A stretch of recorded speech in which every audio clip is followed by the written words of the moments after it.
The watch is up right now as we come on as a wall of severe weather moves across the U.S. More than a dozen states in the path. Forecasters warning Tornado Alley is about to get hit. Dangerous winds, blinding rain, and Rob Marciano times it out. The horrific scene tonight, police before the cameras just moments ago. Authorities calling it unspeakable. The young pregnant mother strangled, her unborn baby stolen. That baby now struggling to survive, and what police have just revealed. Also tonight, another state, this time Missouri, the Senate passing a strict anti-abortion law just 24 hours after Alabama effectively outlawed abortion. Tonight, even some conservatives now arguing this has gone too far. The showdown with Iran. The president is asked today, is the U.S. going to war with Iran? Martha Raddatz standing by with the president's answer. The deputy under fire for a case of mistaken identity, trying to arrest a black man in his own front yard, believing he was a fugitive. He was not. What can be heard in the audio? The remarkable new images tonight, the 22-month-old lost in the woods since Mother's Day. What he asked for when authorities found him. The ABC News exclusive tonight, the notorious drug cartel taking advantage of impoverished Americans, what they are getting them to do.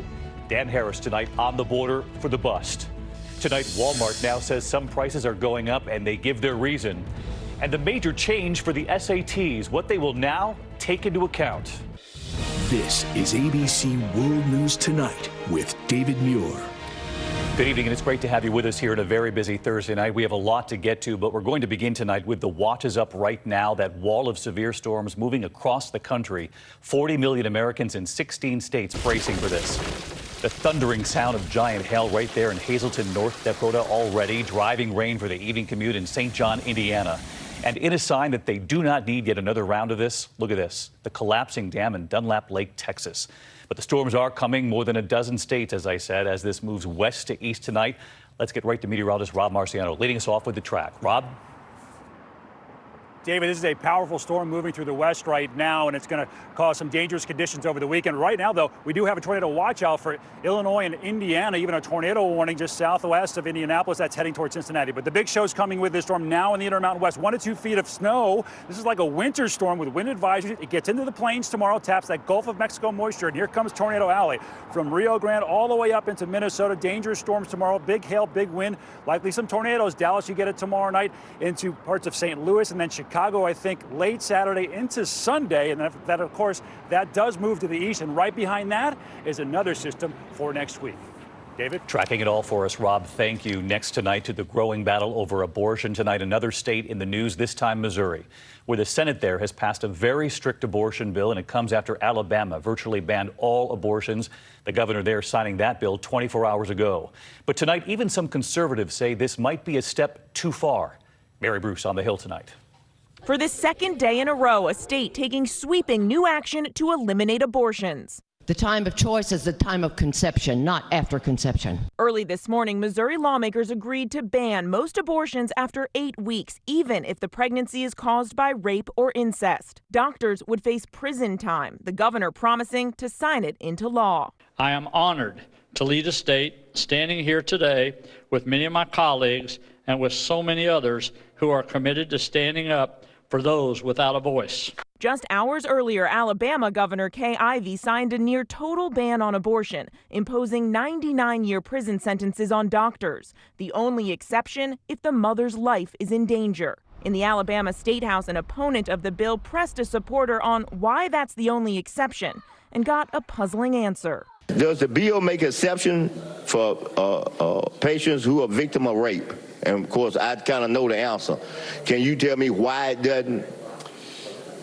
It allows for anything that's available today is still available up until that woman knows she's pregnant. The Alabama decision has jolted the national debate over abortion rights. I don't want to be a fearmonger, but I do believe that they're trying to go on a path that will totally dismantle Roe v. Wade, and we have to be vigilant and express our concerns on this legislatively and at the grassroots level. Even the top Republican in the House says the bill goes too far.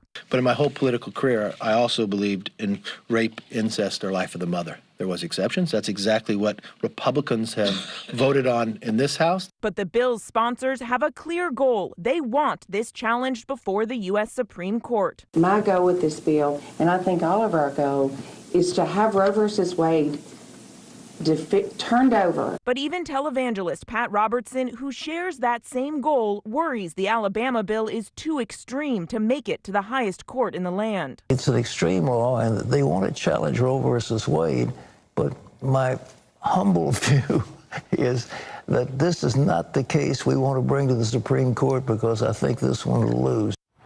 Mary Bruce with us live tonight from the Hill. And Mary, legal scholars have said that the conservative-leaning Supreme Court under Chief Justice Roberts has seemed more inclined to try to chip away at Roe v. Wade rather than overturn it outright. And that's led some conservatives to say that this new Alabama law may actually hurt their cause. Yeah, David, there is a real divide here in the anti-abortion community over how to challenge this in the courts. Some worry that these sweeping bans, like the law in Alabama, may simply be too extreme for this court to even take up. And there are several more measured state laws that they might be more inclined to take up instead. David. Mary Bruce with us again tonight. Thank you, Mary. Now the conference held just a short time ago. News conference, police revealing the horror tonight. A young pregnant mother targeted, her unborn baby stolen. Her family says she communicated with a woman through Facebook for free baby clothes. The mother did not survive. The baby is fighting for his life tonight. And ABC's Alex Perez is in Chicago.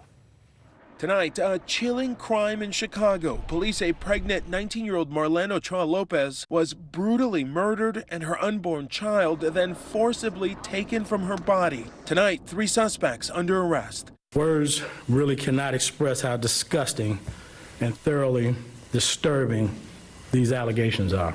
Ochoa Lopez was 9 months pregnant. Family members say 3 weeks ago she communicated with a woman on Facebook for some free baby clothes and then vanished. Later that same day, paramedics racing to this home after a 46-year-old woman claimed to have just given birth. The baby isn't breathing. The baby is pale and blue. They're doing CPR. That newborn, police now say, it was actually Ochoa Lopez's baby.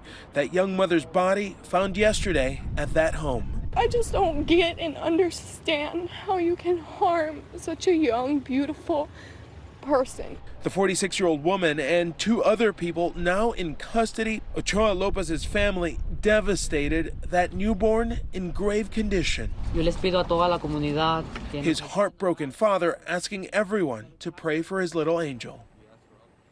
And David, those 3 people charged, a mother and daughter charged with first-degree murder, and that mother's boyfriend charged with trying to conceal the crime. David? Just a horrific story, Alex. Thank you. We turn now to the deputy under fire tonight for a case of mistaken identity, trying to arrest a black man in his own front yard, believing he was a fugitive. He was not. His wife was right there recording it all, and what you can hear in the audio.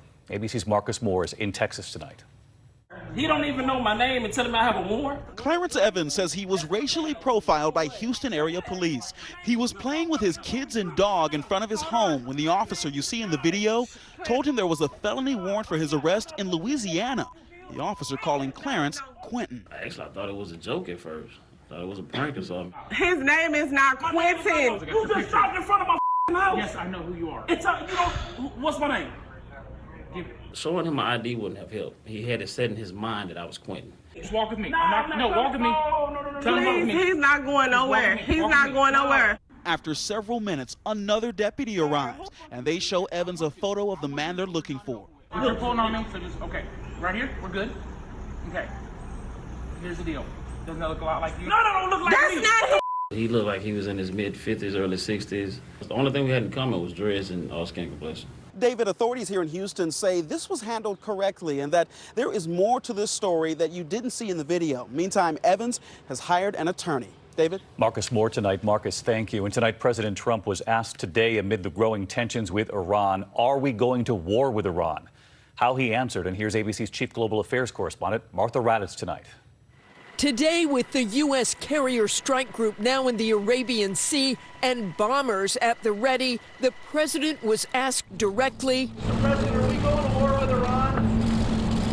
Hope not. But with the evacuation of personnel from the American embassy in Iraq and the sabotage of 4 oil tankers for which U.S. officials say Iranian operatives are to blame, Congress wants answers. Today, the Director of National Intelligence, Dan Coats, holding a classified briefing for leadership in the House and Senate, with members saying it was an important first step.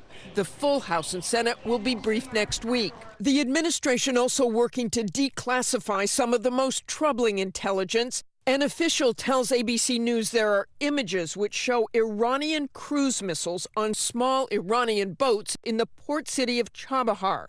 Missiles officials feared could be used to attack ships or land targets. And Martha Raddatz with us now tonight. And Martha, we hear the president there says he hopes we don't go to war. What are your sources telling you tonight? Well, David, a senior U.S. official tells me that the president truly does not want to go to war with Iran. He is hoping Iranians will instead meet with the U.S. team. But the Iranians have shown no sign they want to do that. David? Martha Raddatz with us again tonight. Thank you, Martha. And we turn next here to new images this evening after that amazing story of survival from Kentucky. A 22-month-old boy missing since Mother's Day was rescued from a ledge. And what he asked for when he was found. ABC's TJ Holmes is in Kentucky for us. Tonight, inside the miracle rescue of that Kentucky toddler, new images of little Kenneth Howard just moments after searchers found him on a 50-foot cliff. The boy found barefoot, wet, and cold. We gave him some Gatorade, and he chugged a Gatorade. So he wanted a second one. They gave him a second one. He chugged the second one. Then he went to a Powerade. So we slowed him down a little bit. For 3 days, this community prayed. Crews searching these dense woods until they heard that cry. All you see is a little blonde head with blue eyes that you was expecting not to be alive, and he was alive, screaming at you. That's something that hits the heart. Little Kenneth airlifted to the hospital where he's eating on his own tonight and is expected to make a full recovery. How in the world does a 22-month-old navigate this terrain? I don't know, but this kid, he is a mountain kid because I'm telling you, he done very well for where he ended up at. David, rescuers tell me they didn't believe a kid Kenneth's age could even climb to that steep area where he was found, so lucky they even checked there. And David, when rescuers got to him, he had 2 words for them: Mommy, Daddy. It's understandable. All right, TJ Holmes, we're just glad he is safe and sound. Thank you. President Trump today unveiling his new plan for immigration, saying America will welcome those with, quote, top talent, rather than the current system that he says favors family connections. Future immigrants will be required to learn English and to pass a civics exam prior to admission. Applause in the Rose Garden, but on the Hill tonight, both Democrats and Republicans say this plan has little chance of getting through Congress. Next tonight to the ABC News exclusive tonight from the southern border. ABC News on the front lines, where a major cartel is taking advantage of impoverished Americans, what they are paying them to do. ABC's Dan Harris is right there on the U.S. border as the bust plays out. We're in the Arizona desert on a Native American reservation. The man in the mask is an undercover federal agent. That is 200 pounds of marijuana, and this is a sting. The agent is posing as a member of the notorious Sinaloa drug cartel, which has for years exploited the impoverished Native American tribe here, enlisting members in their relentless efforts to smuggle drugs into America. In just a few minutes, we're expecting a tribe member to pull up in a vehicle, and he will load 10 bales of marijuana that are out here in the desert with an undercover ICE agent. Contraband's being loaded into the sedan. The smuggler's vehicle then taking off, driving further away from the border and deeper into the United States. I'm going in, guys. We go. They're moving right now. After trailing the vehicle for several miles, the officers move in, stopping the car, arresting the suspects. The adrenaline of the chase now gives way to the kind of depressing reality of the people who've been arrested who do not appear to be drug kingpins, more likely that they're just people without a lot of options who've gotten co-opted by one of the most powerful drug cartels on earth.